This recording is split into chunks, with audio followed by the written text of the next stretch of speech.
I'm Jen here in the PA House Archives, and today I want to show you how to build bookcases for fragile or damaged books. This is a problem lots of institutions and libraries face when books have a spine that has come off or undone, covers have fallen apart. But home book owners also face this problem. You can purchase cases to hold the books together so they won't have any more damage, but they can be costly. And I'm going to show you a cheap and easy way to build your own so that you can safely store a rare or fragile book on your shelf. This is a few examples of ones we have here that we have built for. These books have crumbling covers, maybe some red rot, but once we encase them, they are safely stored on our shelves for a long time. What you will do is use the supplies of acid-free cardstock.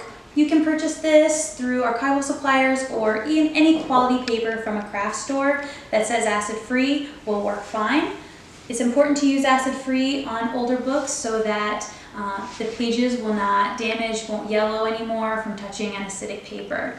And we will use a piece of the paper that fits the size of the book you have, and you will start by placing the book in the center and trace around the sides of the cover.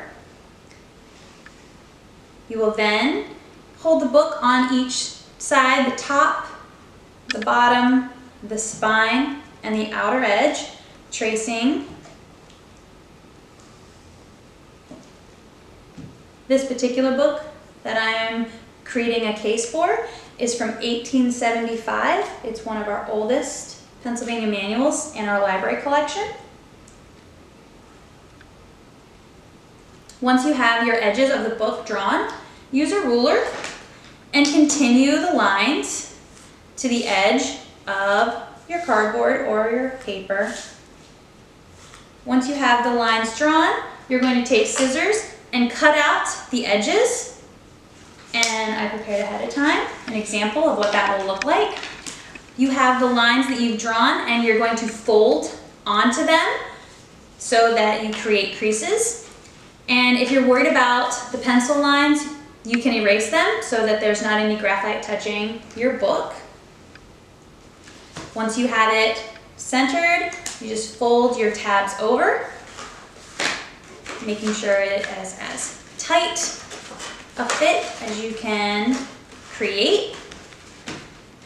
The next step is to use some string or yarn perhaps.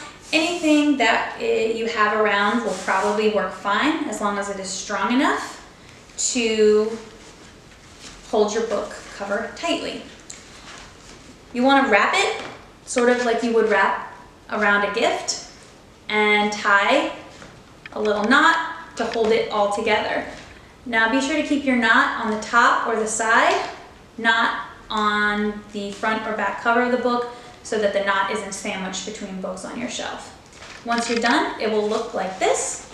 The last thing you'll need to do is just label the book with the title so that once it's on the shelf, you'll know what it is. If you have any more questions, you can go to our website and find the blueprint for this and one of our past newsletters. And if you have any other questions, you can always call or email the House Archives.